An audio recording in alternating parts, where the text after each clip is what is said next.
Bien le bonjour à tous et bienvenue pour ce compte rendu 22 février 2015.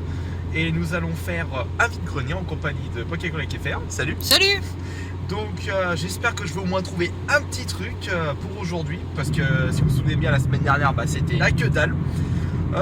C'est en intérieur, donc heureusement d'ailleurs, parce que hier matin, il a neigé chez moi. On est en alerte orange en Isère. Et au moins les routes sont dégagées. Allez, on se retrouve tout de suite pour le vide-grenier.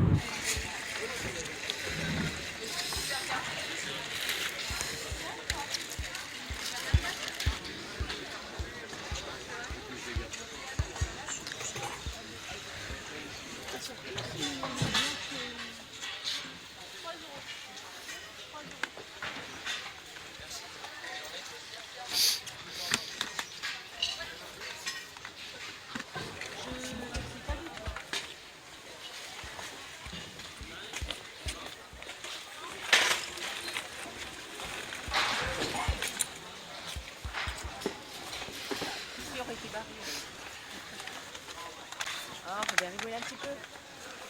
Tu les prends? Bonjour, vous C'est quelle couleur? Taupe. Non? Pas taupe, moi je dis quoi? Taupe marron?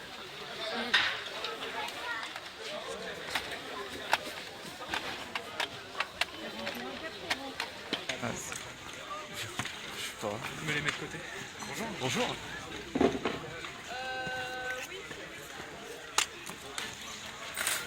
Lui envoyer un message s'il y en a un qui est intéressé. Let's battle.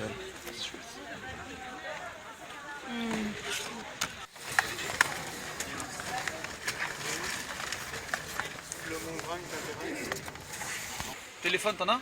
Non, non, je crois.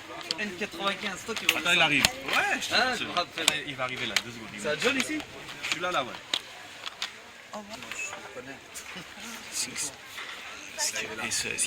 Combien la casquette? Voilà, enfin je suis content puisque j'ai pu trouver petit truc. Je repars pas les mains vides comme la semaine dernière. Car regardez le paysage, regardez comme il avait bien neigé quand même.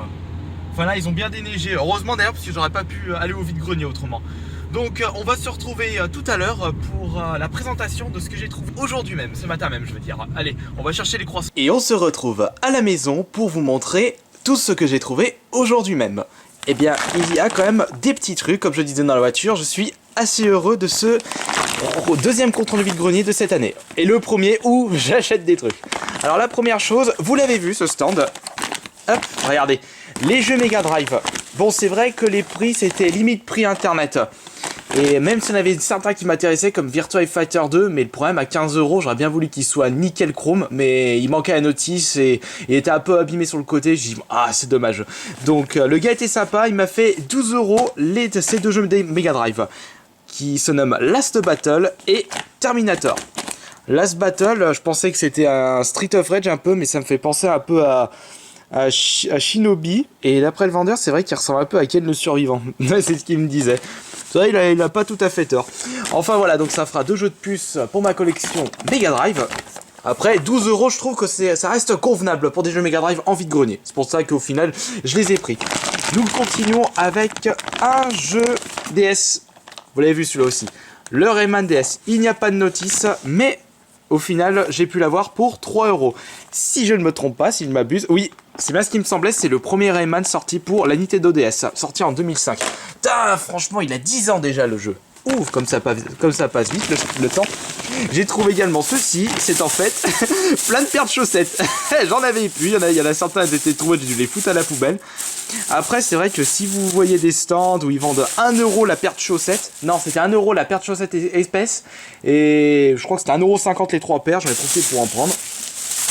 Moi à force du coup j'achète mes chaussettes qu'en vide-grenier. Je sais même plus le prix en magasin, comment ça coûte. Bon, c'est pas de la super qualité, mais quand même ça c'est toujours sympa. Ouais, j'achète, on va l'appeler maintenant le compte chaussettes vide-grenier. Un de ces quatre. Qu'est-ce que tu fais le chat à chercher dans le sac. Et le dernier truc pour ce compte rendu vide-grenier, c'est ceci. Deux jeux 3.6. Par contre, j'ai pas filmé le stand en question puisque j'étais en train de farfouiller dans le. Ils vendaient plein de Blu-ray et en dessous il y avait des jeux 3.6. Bon, il y avait du Saint-Tro, il y avait quoi aussi je crois qu'il y avait un Need for Speed Shift Les autres, je me souviens plus des titres. Ah oui, il y avait un Dead or Alive 4 également. Et bon, par contre, c'était bien. La femme faisait ses jeux de rôle. Hein. Donc, je suis content. Je me suis trouvé Uncharted Arms, Uncharted Arms, un jeu exclusif à la 360. Qu'est-ce que t'as dit le titre? Uncharted Arms. Ok. Oui, oui, ça se dit bien ça. Non, j'ai compris que t'avais dit Uncharted. Ah non, bah peut-être que je me suis mal exprimé. Et ça, je suis très content parce que je l'avais plus dans ma collection et c'est vraiment l'un des rares jeux de boxe où je me suis franchement bien éclaté dessus. Si, il y en a, c'est Ready to Rumble 2 sur Dreamcast. Je suis pas un gros fondu des jeux de boxe. Si, bah si, je suis con. Il y a Super Punch Out, il y a Triple KO aussi. Avec George Foreman. Mais celui-là, je vais rechercher pour ma collection, je suis content. Je vous en ferai un petit Kirby plein de ces 4. Et voilà, bah c'est terminé pour ce petit compte rendu vide-grenier. Où, encore une fois, je me suis pas ruiné. 2, 4, 7... 19 pour les jeux vidéo et les chaussettes, je sais plus combien je les ai payés. Voilà, donc merci d'avoir visionné cette vidéo. J'espère que ça vous aura plu comme d'habitude. Ou je me suis mal exprimé encore une fois. Et je vous dis à la semaine... Non, pas la semaine prochaine. Je pense pas que je vais faire un vide-grenier, il y en a pas. Il y en a pas la semaine prochaine. Et dans 2 semaines, il y en aura pas non plus. Donc le prochain compte rendu vide-grenier, ce sera dans 3 semaines. À la prochaine.